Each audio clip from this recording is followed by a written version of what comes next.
Did you see all the drama that happened last time I said moisturizers are the least effective element of your skincare? My goodness, this dermatologist must have thought that I said moisturizers have no value. But I'll say it one more time.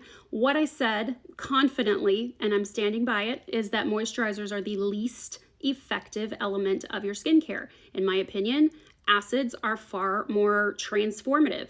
Exfoliants can be far more transformative. I think that there are other things that make a bigger difference in the function of your skin than moisturizers.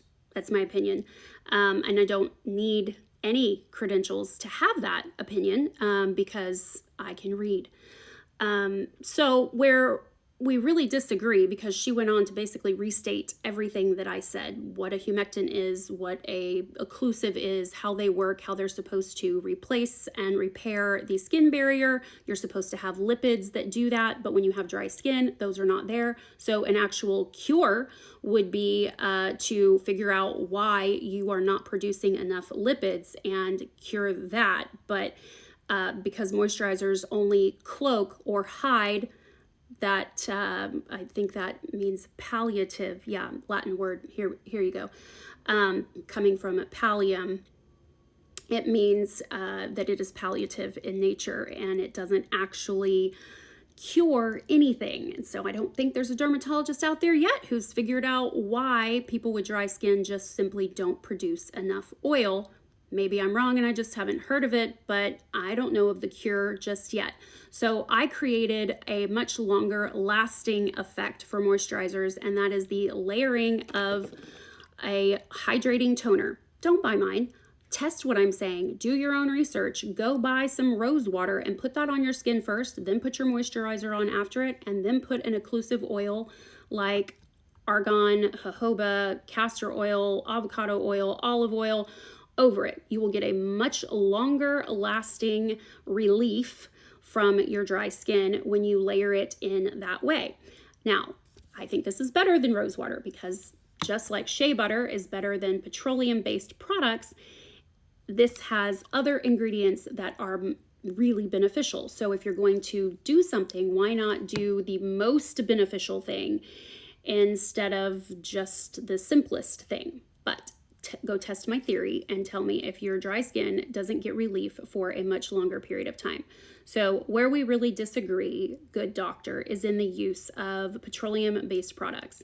I don't feel like any oil and gas byproduct has any place in skincare or cosmetics. But I do find it very interesting that the entire medical community, including Big Pharma, is really obsessed, really in love with the Vaseline type products. And I am suspicious that it might be because oil and gas is no longer allowed to dump those in the ocean per the EPA. You can read about that here. And so I'm also suspicious that it is not just an inexpensive product, but that cosmetics companies are probably paid to take it off of their hands and use it. So we are being fed back the condensed pollution. That's what I think. And I don't need any credentials to think. So this is the side of TikTok where people just don't think doctors know everything. We don't believe that they are infallible, and we are a little suspicious of big pharma, big oil and gas, and big cosmetics companies, especially since they're all owned by the same people. So I'm shamelessly plugging my product and will continue to do so. I think it solves a problem, and that is that moisturizers are the least effective element of skincare, in my opinion. So when you layer your moisturizer, spray this first, then put on a moisturizer that does not contain a petroleum-based product. Again, here's the list of petroleum-based products that you might want to keep a lookout for, and then put an oil on over it and you will get much longer lasting relief.